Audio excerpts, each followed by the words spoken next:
Hi, and welcome to Love Sober Podcast, the podcast for the sober and sober curious. I'm Kate Bailey. I'm a coach, an author, and I'm a Brit mum from West Sussex.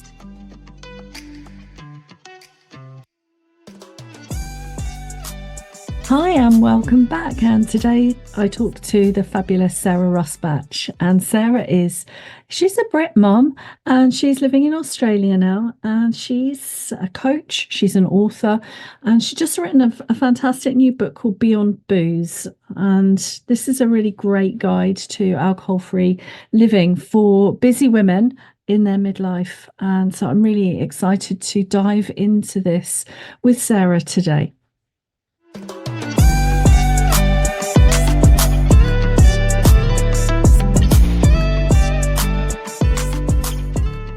So hi and a big welcome to Sarah. How are you doing? I'm really well. It's such a joy to have this time with you, Kate, having been in your world for such a long time and you playing such a big role in my journey to sobriety. So it is such an honour to have this time with you and to come onto your podcast. Oh, well, likewise, it's so lovely to speak to you, and I think I've known you for years through the sober sphere. Obviously, you're based in Australia. I'm in the UK, Yeah. but we haven't actually spoken. So this is a real treat.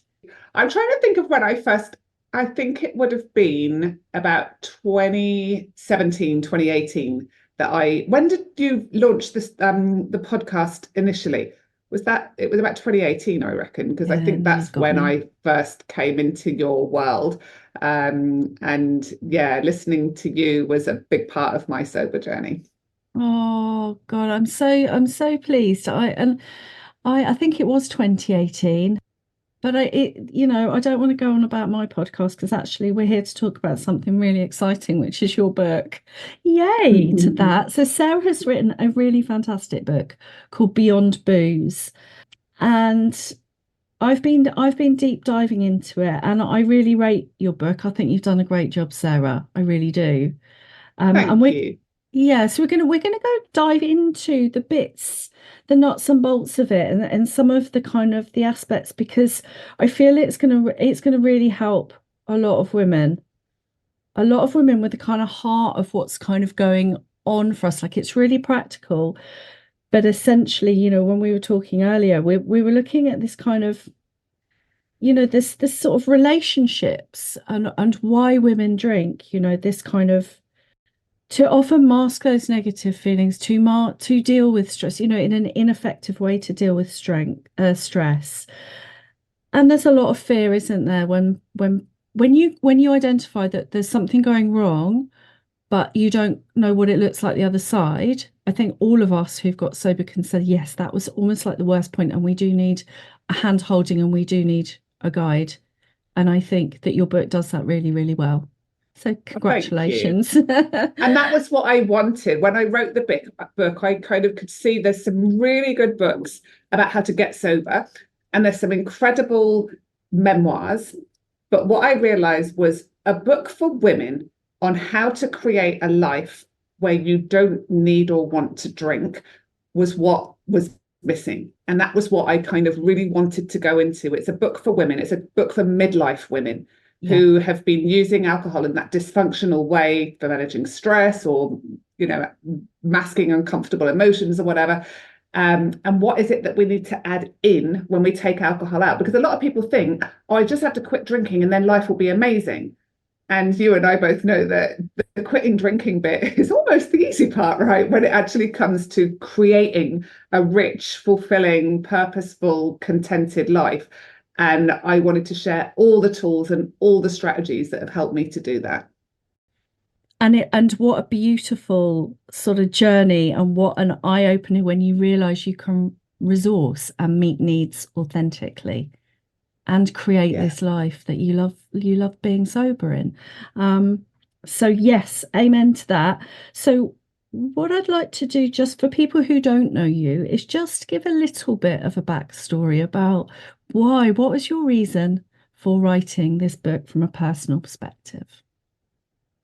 So I had I got sober in April 2019 after 2 years of stop, start, taking breaks, going back to drinking, taking breaks, going back to drinking. And then after I got sober, I retrained to be a health and wellness coach, a grey area drinking coach, and then a menopause coach.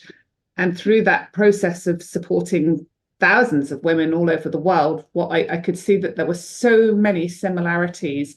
And it didn't matter, there might be a woman in America through to a woman in the UK, through to a woman in Australia, all feeling the same way, all experiencing the same difficulties, the same issues. And I realized that there was some really core common themes that were running through these women. And that was what drove me to write the book, to be able to speak to that woman who is the woman that I was when I was drinking, and knowing I wanted to change my drinking, but being so fearful of what my life would be like without booze, because I was Sarah the party girl. That was my entire identity, was around alcohol. And plus it had only been the only crutch I'd ever really had in my life for dealing with any kind of adversity. So you're losing two things. You're losing your identity and you're like losing your best friend, like in one go. And it was so scary.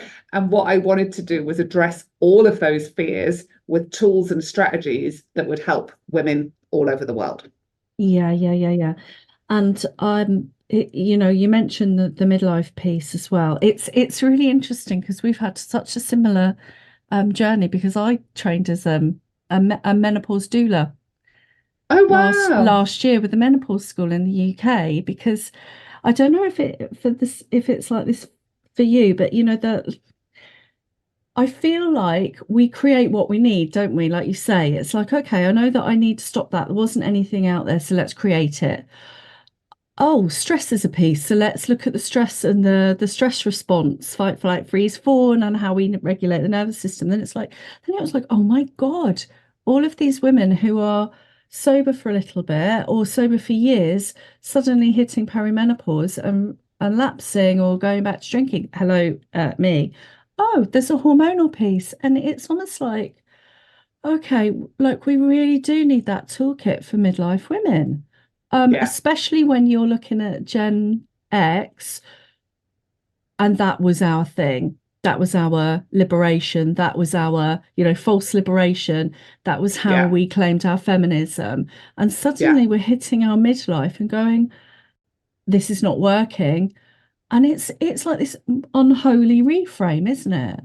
Yeah, it really is. And, I share a lot in the book about my story in that period in the late 90s, the early 2000s, where it really was about liberation. And we can drink the boys under the table, match the boys pint for pint. We can go and drink cocktails and have one night stands and do all the things that, it used to only be a male territory to do. And now women were doing it. And it was a liberating time. And it was an incredible time to be in the UK, especially. I remember it with such fondness. But what I can see now looking back is that it it meant and on an emotional level, I never really grew up. On an emotional level, I never built resilience. On an emotional level, I didn't have anything else in my toolkit because I didn't need anything else, because alcohol was the quick fix to every single issue. And I worked in recruitment at the time. So you have good days in recruitment, and then you'd make a big placement, let's go to the pub and get pissed all afternoon. And you'd have shit days where a big deal would fall through and you'd be like, oh, I'm just going to go and drown my sorrows. And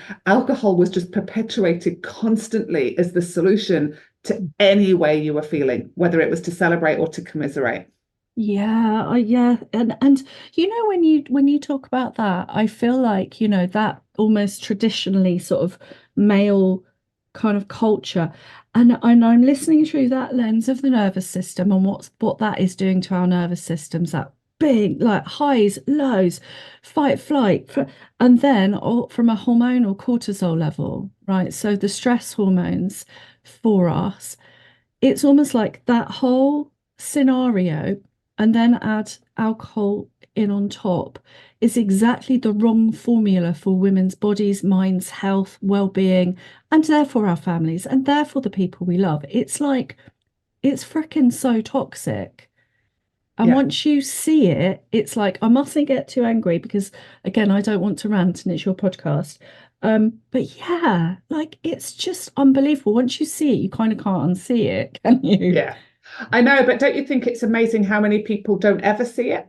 Yeah. Like, and so many people will go through their entire life without ever fully appreciating or realizing how alcohol is. I mean, I speak to this all the time. I think it kills your soul. It dulls Mm, your light.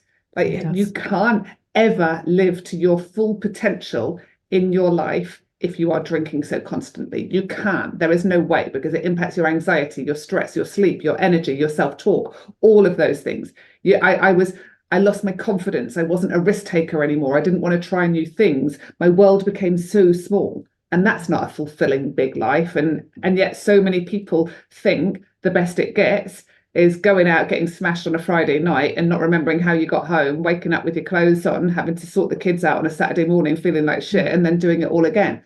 And that was all I looked forward to, was that on a Friday night. And I look back on that and go, wow, I'm so glad that I embarked on this journey. It hasn't been easy, but it has been so worth it.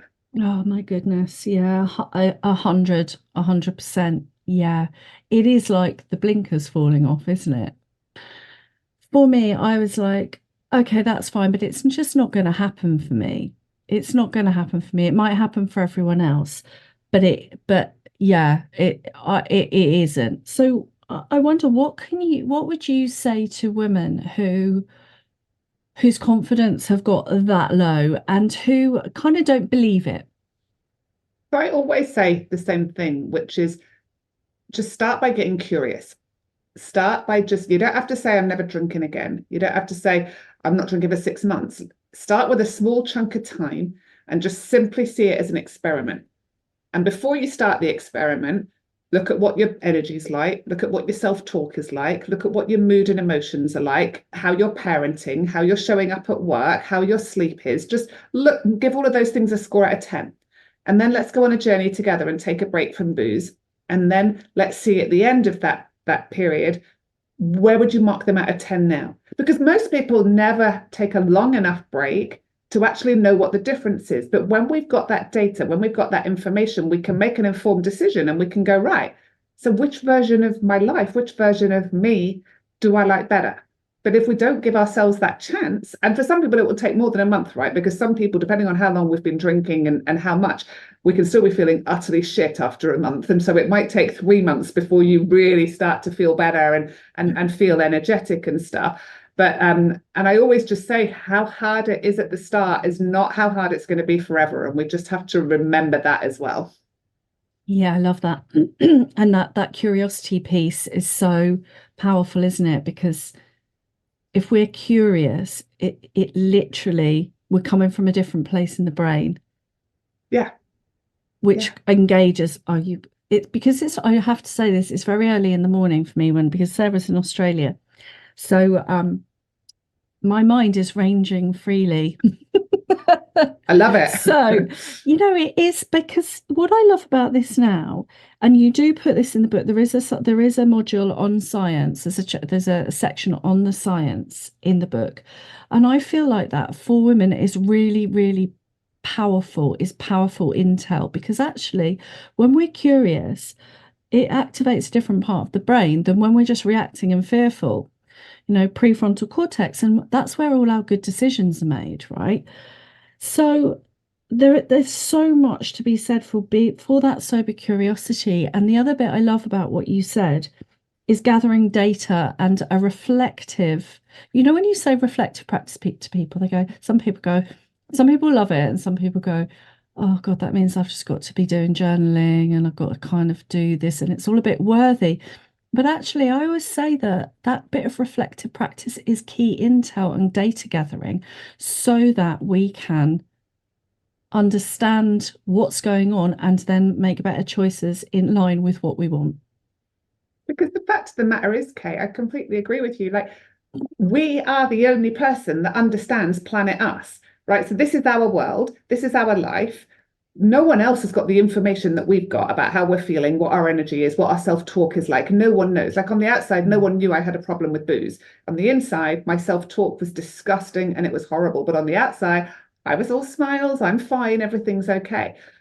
So we've got to take responsibility for ourselves. And I think that starts with the full recognition that our life is our responsibility. It's no one else's job to make us happy. It's no one else's job to come along and go, oh, okay, everything's a bit shit for you at the moment. Let me just sort everything out for you. Like, no one is doing that. And I think the moment we take full responsibility for our life and we take responsibility for the decisions we're making is when we can start to change things. Because if we notice that something's not working and we notice something isn't going well, then that's awareness. And awareness brings about change. But if we stay in subconscious living of just doing all the same things that we've always done, know that we feel a bit shit, but not doing anything about it or asking ourselves the important questions, 5 years can go by. And I don't, like it's incredible how much time we can waste just staying still, not making any progress in our lives, emotionally, physically, any of those things, because alcohol's just keeping us, I think it stunts our growth,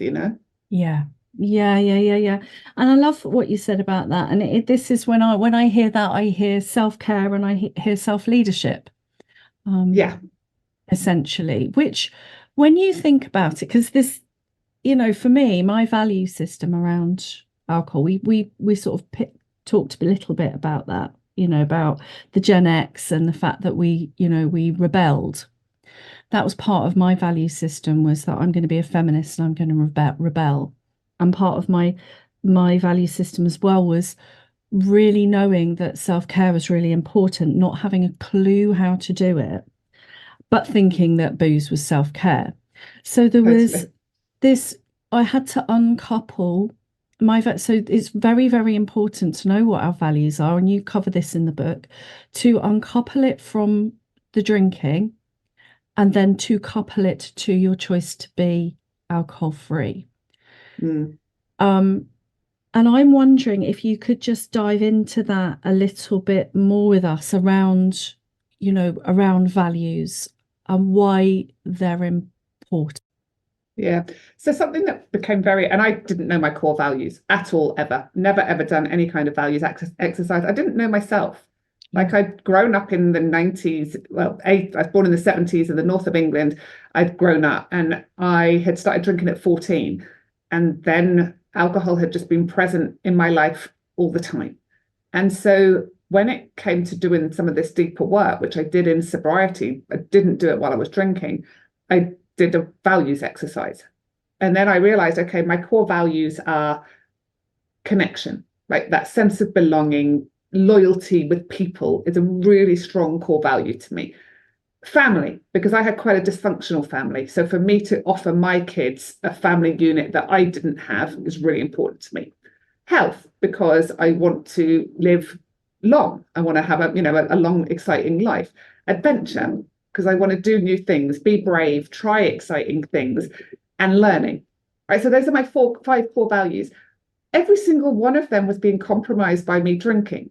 I valued family, and yet I couldn't get my kids to bed fast enough to be able to go back and get pissed, and sometimes didn't even remember conversations with them. I valued my health, and yet I was drinking probably 5 times the recommended units of alcohol per week. I valued connection, and yet when I was drinking, I could be a two-faced bitch who would be like telling people secrets, very loose-lipped, and because I was trying to get people to like me. And there's so much shame that comes with that. And so now I realize, no wonder I was so miserable all the time, because I was compromising my values every day. And actually, when you're compromising your values, it makes you feel very wrong inside. And when you feel very wrong inside, but you don't understand that, you drink more to make that wrong feeling go away. And so you just stay in this vicious circle of feeling crap, drinking to get rid of the feeling of feeling crap, the drinking making you feel crap. And so it continues. And so it was such a gift to break away from the booze and do some of this reflective work and go, drinking alcohol takes me away from every single one of my core values. So why would I go back to it? I was on a podcast yesterday and I was asked, what do you miss about drinking? And I just sat there. And I just was there. The silence. I can't think of a single thing that I can say right now, because what is there to miss? Yeah, I love the tumbleweed, and you get like someone who's like, who still drinks, or like you go on a kind of a not sober curious, like a not a sober sphere podcast, and then there's some of these kind of, it sounds a bit rude, but really basic questions like that, like And there's just that tumbleweed of like, oh, Yeah, this just doesn't occur to me anymore. And who would have I thought? know. Who would have thought? Because the fear being so big at the beginning. I just want to ask you, because there's a couple of things that you've mentioned there about, the core values are so important, like you said. And this goes back to, when problematic drinking shows up in our life, for years we can have this mismatch between the outside and the inside. And no one would know, like you say, we become masters or mistresses of disguise. And inside we can feel terrible, but it all looks like we're working really hard, everything looks fine, which is, this kind of masking element. And I know that you speak to that directly in the book. What are we masking? And I wonder if we could just dive into that bit, because I found that very, very useful. Yeah, and I think there's different masks that we wear that we're covering up when we're drinking, but we don't even know we're doing it. Like that is one of the key things is when we're drinking, we are living, we think that everything in our life is as it should be without realizing underneath that we're actually wearing a mask. There were so many masks that I was wearing in terms of, but didn't know. I didn't know that I need my own time, and actually I don't want to be with people all the time. I thought I was a really gregarious, outgoing person that liked company all the time, and now I've realized how exhausted I get when I'm with people all the time, and how much I need my own space. There's so much that we start to uncover because we can't know ourselves when we're drinking all the Yeah. time. The persona that I was was actually not my authentic self. But you can't know your authentic self because alcohol changes you. It really does. It's not like having an addiction with sugar or having an addiction with caffeine or whatever. Alcohol actually changes your behavior because of what it does to the brain. Mm. And then you become someone that actually you might not be. And isn't it a shame that many people will spend their entire time on this earth without ever really meeting their authentic self and knowing the person that they actually really are? Yeah, it feels like a really missed opportunity, like the most fundamentally missed opportunity. That our central kind of, you're speaking my language there, Sarah.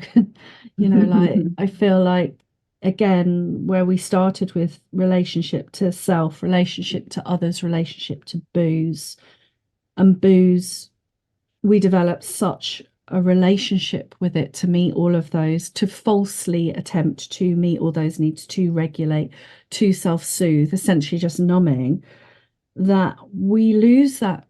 Really, it impacts our relationship with others. For me, I think because, and for many grey area drinkers, where the wheels haven't gone off, all the wheels aren't off the wagon, and because maybe there isn't this kind of social impact around us, but the impact on self, the relationship with self is utterly devastating, and we miss that chance to be in our one wild and precious life. The first thing that I would say to myself most mornings would be, well, you're a loser.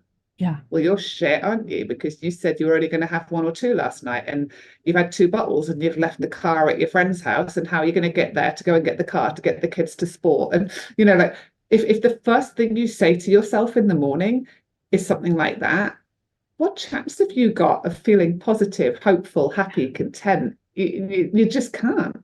And so you're Yeah. putting on an act all the time, but inside you're just dying. And that's exhausting. Yeah. It's really exhausting. And so, yeah, to actually get to know yourself, it's hard. It's not easy doing that work of Mm. unpacking some of those masks and those layers and why they are there and what they have served Mm. us for. But I think it's also truly liberating. Yeah, and it's hard as being stuck in drinking, I think. Yeah, Towards the I end, agree. and I love what you said about, the trajectory of drinking. So magic to medicine Medicine, yeah. to misery, which is what that is. So we start being kind of, yeah, it's fun when we start. We have no idea that it's going to develop, that trajectory of alcohol use disorder, essentially, to their medicine. So let's unpack that. That's what we're talking about, trying to medicate our feelings, trying to falsely soothe our stress. And then we end up at the misery piece, which is what you're saying, right? Actually, every morning I beat up on myself and I feel shit. I feel more and more divorced from myself and my feelings and my values and my truth. Yeah. Um, Yeah. and my life. Yeah. So what are the key steps then to coming back to ourselves? I think it's an ever-evolving journey. Like, I'm still learning. I still, like, I had a really funny situation the other day, and there's me going, I've come so far. I've got all this self-help stuff sussed. And then something happened that just triggered me so badly, Kay. And you know, when you just have those wake-up calls that you're like, yeah, I've still got work to do. But I saw Jean McCarthy, the host of the Bubble Hour podcast from Canada. She was in Perth. And so I met I her, love and she her. did a talk to the ladies in my community. And she was saying, I hope I'm still doing work on myself when I'm 80. Like, Yeah.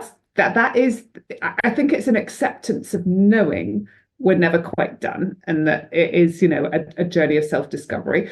At the start, for me, when I first got sober and when I knew that this was it forever, I went into therapy, and I started doing a specific style of therapy called schema therapy, which is a bit like internal family systems therapy, where Yeah. you really explore the coping strategies that you've developed through your life in like response to little t or big T traumas that you've had.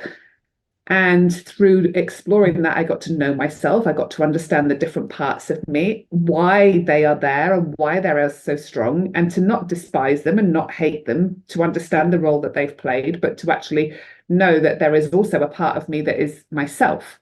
So self is now the leader. And the way that I've been able to discover self and do that has been through the somatic work. So it's been yoga, it's been breath work, it's been, really deep somatic healing practices have made such a difference, because I do think you can do all the talking therapy in the world. And I had incredible cognitive awareness of why I responded the way I did to certain things and what the triggers had been in my life to cause me to have these different coping strategies. But how do you actually heal from what's in your body? And that was when, for me, breath work has been an absolute game changer. And when I say breath work, I don't do group breath work. So I do one-on-one, once a month, 90-minute session with a practitioner, where I just have this relationship and time with myself that I don't get any other time in my life. This sober streak is 8 years now, even though I started Wow. 11 years ago. Mm.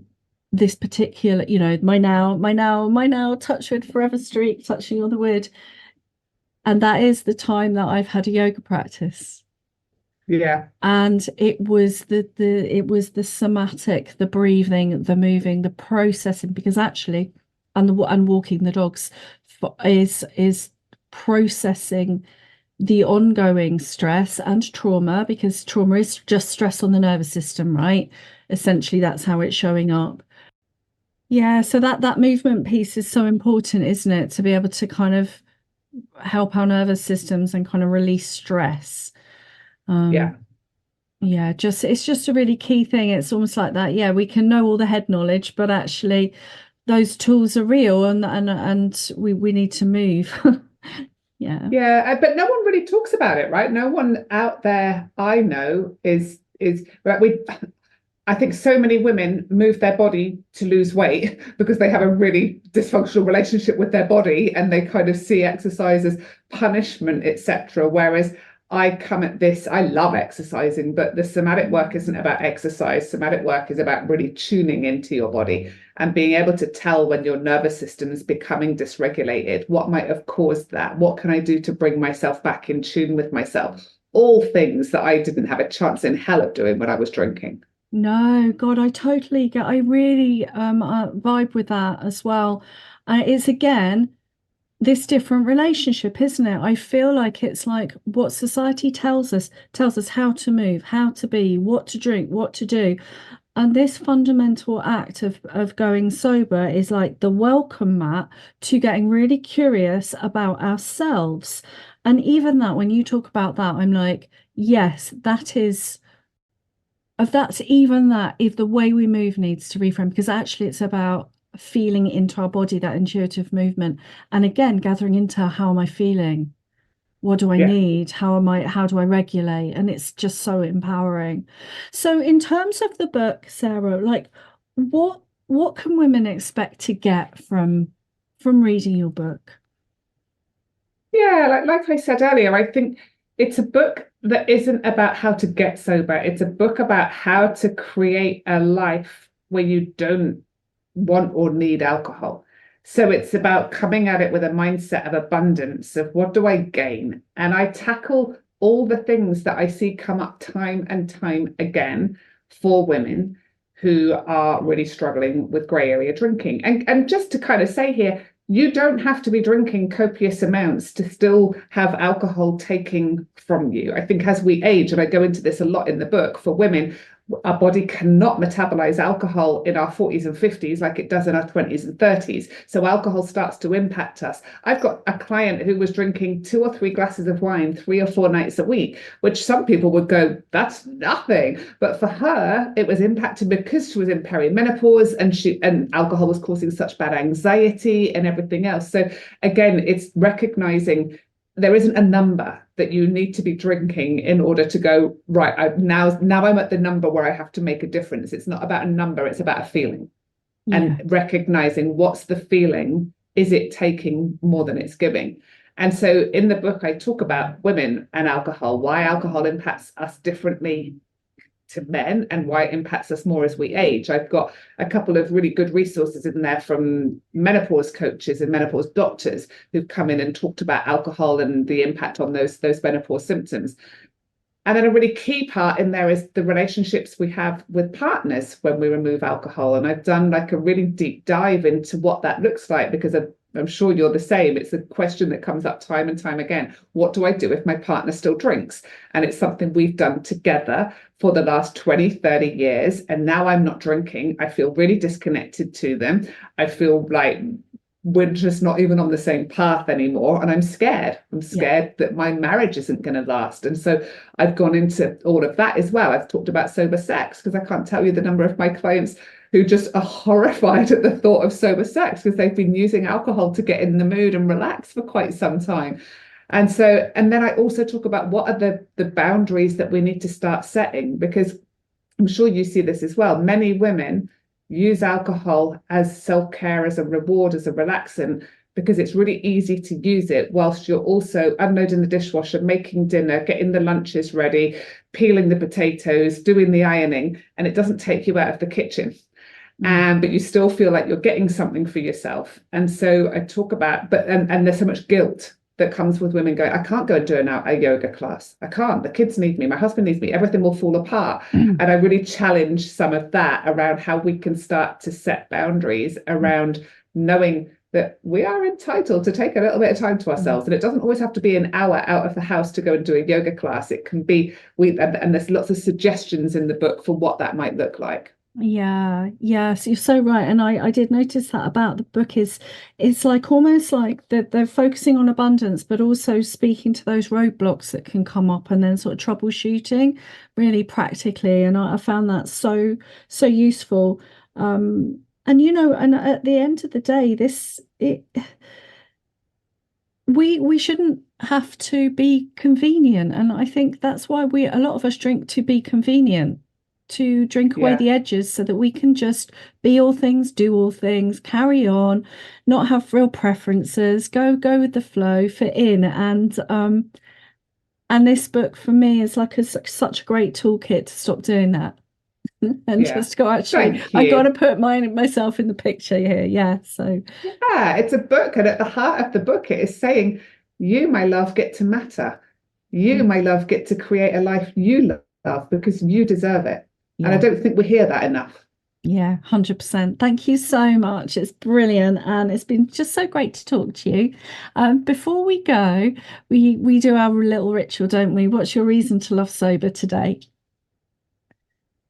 To me, it is the tools and skills that I have developed to be able to process things with my kids. There's been a couple of things going on recently that I've had to dig deep, and I would not have had the skills and the tools if I was still drinking. I wouldn't have known how to deal with it. But it is the gift that keeps on giving, because even now, at almost 5 years sober, I've had a situation come up I wasn't expecting, and I was able to sit down and navigate it in a completely different way with skills that I've learned because I'm sober. And then my kids get so much benefit from that as well. So I get to parent in such a different way to how I was parented. And that was exactly what I wanted when I became a mum. Oh, that's beautiful. Thank you, Sarah. It's been amazing, amazing to talk to you. Thank you so Thanks, much. Kate.